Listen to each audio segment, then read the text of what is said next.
কথা বলতে দেওয়া হবে এরকম কোনো সংখ্যা কি রয়েছে, নাকি যারা এসছেন সবাই আজকে এই জনতার দরবারে মুখ্যমন্ত্রীর সঙ্গে কথা বলতে পারবেন?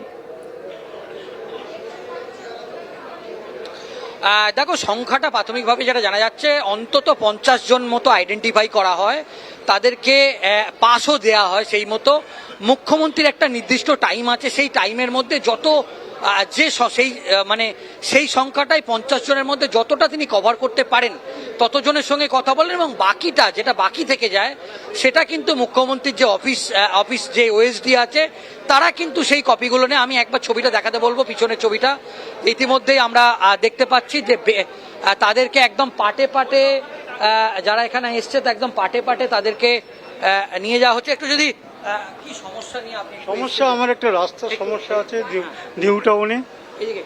নিউ টাউনে একটা রাস্তার সমস্যা আছে, সেটা হিটকো জমির পাশে।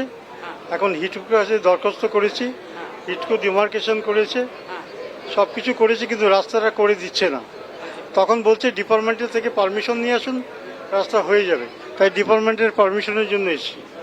আচ্ছা, এটা মুখ্যমন্ত্রীকে জানাবেন? মুখ্যমন্ত্রী ওই ডিপার্টমেন্টের হোল্ডে আছে, ওইটা ওনারই ডিপার্টমেন্ট। আচ্ছা, ভূমি সংস্কার না, পার। আচ্ছা, একেবারে এরকম প্রচুর মানুষ এসছে, তাদের বিভিন্ন সমস্যা নিয়ে কিন্তু তুলে ধরছে তাদের সমস্যার কথা। একদম, এবং অনেকেই এসেছেন। আমি একটু, সুজয় তুমি আমাদের সঙ্গে থাকো, একজন এসেছেন তার পরিবারের চিকিৎসার জন্য, কি বলছেন তারা আমরা একটু শোনাই। সুজয় তুমি আমাদের সঙ্গে থাকো। RN-11 দেখিয়েছিলাম, সেখান থেকে ও রেফার করে দিয়েছে। আর বাকি আমরা ওই ভেলোর সিএমসি দেখিয়েছিলাম, সেখান থেকে ও রেফার করেছে। আর দিল্লিতেও দেখিয়েছি, কিন্তু ওর ম্যাচুরিটি বয়স না হওয়ার কারণে ওই বাচ্চাটার হার্ট ট্রান্সপ্লান্ট করবে না। বর্তমান আমরা মণিপালে দেখাচ্ছি, সেখানে ওই সার্জারি কস্টটা হচ্ছে 25 লক্ষ টাকা, তার ঊর্ধ্বে আরও খরচ আছে 5 লক্ষ টাকা, টোটাল 30 লক্ষ টাকা আমাদের প্রয়োজন। সেই অর্থ আমাদের এই মধ্যবিত্ত পরিবারের মধ্যে আমরা কোলাতে পারছি না। আমার নাম পুষ্পরানী জানা। আমার নাম শঙ্কর জানা। হ্যাঁ, কাঁথি থেকে এসে 1 নম্বর। সুজয়, এরকম অনেকেই এসেছেন যারা চিকিৎসার জন্য প্রচুর অর্থের প্রয়োজন, তাদের বক্তব্য কি যে সরকারি হাসপাতালে তারা চিকিৎসা করাতে চাইছেন, সেই উদ্দেশ্যেই কি তাদের এখানে আসা? হ্যাঁ, দেখো, বিভিন্ন সময় যেটা দেখা যাচ্ছে তারা যেটা অভিযোগ করছে, এর আগে ধরো তারা বিভিন্ন সময় যে হাসপাতালে গিয়েছে সেখানে যেরকম তারা সুচিকিৎসা পায়নি, অনেক জায়গায় হ্যারাসমেন্ট হয়েছে। তারা এই দাবিগুলোই তারা মুখ্যমন্ত্রীকে করতে চাইছে যে তাদের যেন এই মুহূর্তে তারা যেন একটা সুচিকিৎসা পায়, একটা চিকিৎসার ব্যবস্থা পায়। সেটা যদি মুখ্যমন্ত্রী করে দেয় বা রাজ্যের স্বাস্থ্য দপ্তর করে দেয়, সেটাই তারা আবেদন করছে। দেখো, পূর্ব মেদিনীপুরের কাঁথি থেকে তিনি এসছেন, এবং সেটা পূর্ব মেদিনীপুরটা এমনি শুভেন্দু অধিকারীর গড় বলা হয় বা তার এলাকা বলা হয়। সেই এলাকা থেকেও মানুষ কিন্তু এখানে পৌঁছে গিয়েছে, তারা তাদের মুখ্যমন্ত্রীর সঙ্গে কথা বলছে। আপনার কি সমস্যা নিয়ে যদি এসছেন একটু যদি বলেন, কি সমস্যা? মুখ্যমন্ত্রীর সঙ্গে দেখা করতে এসছেন, কি সমস্যা?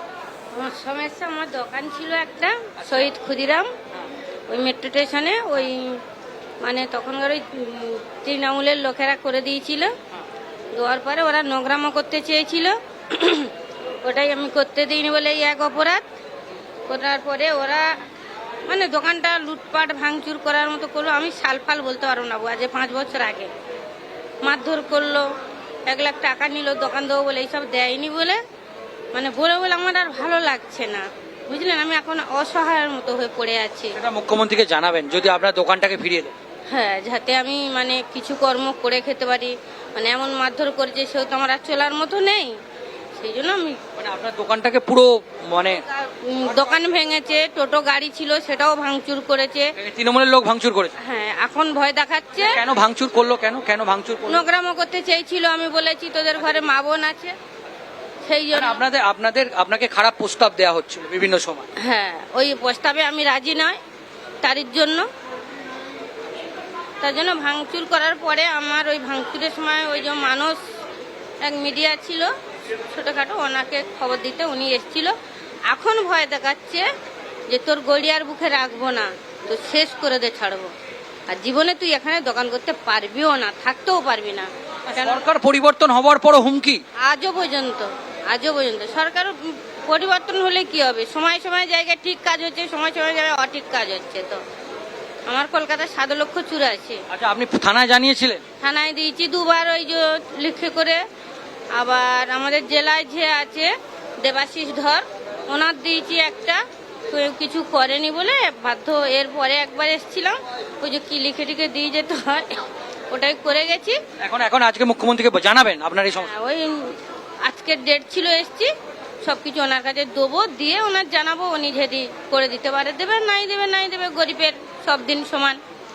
একেবারে তুমি নিশ্চয়ই দেখলে যার সঙ্গে আমি কথা বললাম, তিনি কি স্পেসিফিক কি সমস্যা নিয়ে তিনি এখানে এসছেন। শুধু সমস্যা তুমি দেখছো যে নানান বিষয়ের সমস্যা, এবং তৃণমূল কংগ্রেসের আমলে তার দোকানটাকে ভাঙচুর করে দেওয়া হয়েছে। এখন তিনি অসহায়, এবং তাকে বিভিন্ন কুপ্রস্তাব দেওয়া হয়েছে।